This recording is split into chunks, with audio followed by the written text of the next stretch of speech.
I'm interested in mastery. The word excites me as I speak it. Subtle brings to mind the sorrow of doubt, the pain of thinking I will never be good enough. And mostly when it's unconsciously, not even knowing why I'm hurting. Because these thoughts have been embedded, implanted within me. I had never had anyone tell me that if you want to be a master at this, then you'll be that. And all you have to do is do it. If you want to be a master, to get to where you want to be from where you're at, these are the steps to do it. And there's no better time to start than now. Peace. Travis Soderwell. It's Pure Sound Daily Business. The master paves the way. Most people we come across are becoming masters in anything. Master complainers, master problem sayers. What we're looking to do is become master problem solvers. Very skilled at solving problems. Basic people problems, our own problems of the day. And to tackle them, to get at them, get after it, move forward, not complain about it, not be a master of adding stress to our lives, a master of not being happy, of being miserable, staying in that kind of energy. A master paves the way. This starts with a decision. A decision, you're going to do better, you're going to be better. I was looking up in my spiritual school of thought, and we had a meeting the other day, and I was looking up the word reform in the 1828 Noah Webster's. And reform is simply defined as going from bad to good. What a simple definition. What a great definition. That's what reforming is. It's really what a master does everywhere they go, especially in their area of expertise. Certain things I heard when I was younger was 10,000 hours. It takes 10,000 hours to become a master, which is helpful. I know I've thought about that over the years, and as I educated myself, I always use that as a template. I think if we look at that and then just say kind of average for 8 hours a day kind of thing, if you worked at your mastery as a job, it would take about 10 years.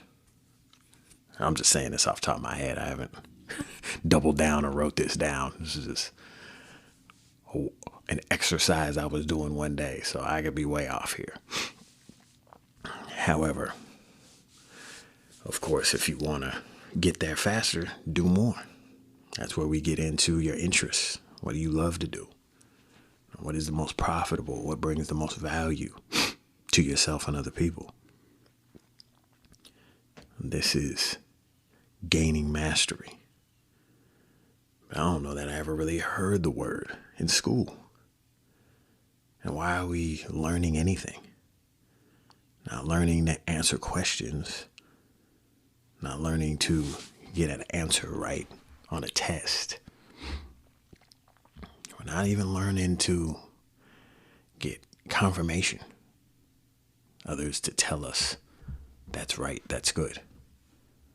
No, we learn to gain mastery. To ascend and level up into mastery. And as we master one area, one subject, we move on to another area. Now we're mastery stacking, and we're really leveling up. I am thankful that I've learned this so I can teach it to the children and watch them excel as it's just like, yo, keep at this one thing. I kind of jumped all over the place when I was younger. And then also, I wasn't doing the right things and hanging with the right people to where I continually leveled myself up. A big fish in a small pond syndrome.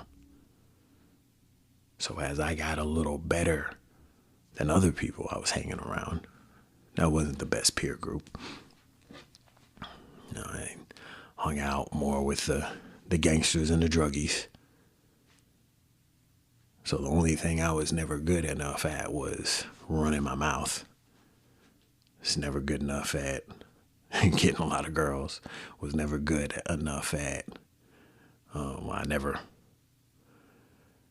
what I attempted to do, we couldn't say was selling weed. I really just held on to it. No sales training there. Which shout outs to the social media. We gonna break down these different business models. Yeah, the dead end job of drug selling. Of course, unless you're pharmaceutical drug selling, well, that's another story. Anyway, point being, I never excelled at things that are of little value, other than maybe entertainment value. And just like sports, if you're an entertainer, few make it to the top. Few are born special in regard to talking slick. And ironically enough, probably the best there are that are just born to talk slick, to entertain us. Most of them don't go into entertainment business. They're just entertaining people. This is what's coming to mind as I just think of listening to comedians. And I guess I only heard Patrice O'Neal ask people this question. And that is, who was the funniest in your crew? Were you the funniest person in your crew? And most comedians will say, no, I wasn't the funniest guy. It was so-and-so. Maybe so-and-so that was a little older or so-and-so. But that person didn't go into the comedy business. They were usually, again, a slick talker, into some other things. It is what it is. Point being, of course, new ideas and new experiences,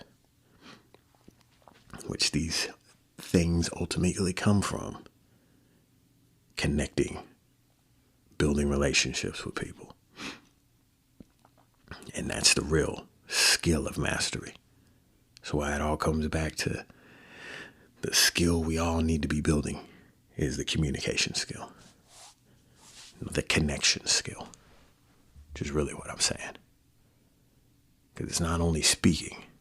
Right? We have the energetic connection, the body language. Right? Most of what we say is not spoken. So how do we have an attitude, a posture that connects us with others? Over the last couple of years, I've made some new friends. I would say a lot, considering that I've had more relationships I'm building in the last 2 years, last 5 years, than probably the entirety of my life. And I was thinking how some of these people live in Canada. Shout outs to Canada. Some of these people live in Canada, and I was just thinking how some of our relationships, well, at least my relationship, is like, I guess this is my personality type too. I don't want to talk to people all the time. And sometimes it's just an energetic, not just, but it's after we get to a point to where I don't want to talk to you anymore. I just want to hang out. I just like your energy. I appreciate you for being you. And we can't do that in long distance, right? So this is one thing I've been thinking about with keeping up a relationship. Not every relationship do they want, nor do I want to be talking about business with them all the time. But I do love those relationships. It's obviously business, people chasing their vision, that excites me. That's not every relationship. So these are pieces and skills, is my point. Skills of connection that I need to continue to work on in all these different contexts. Long distance relationships, social media, online relationships, in real life relationships, relationships between different parents, when our children are doing extracurriculars.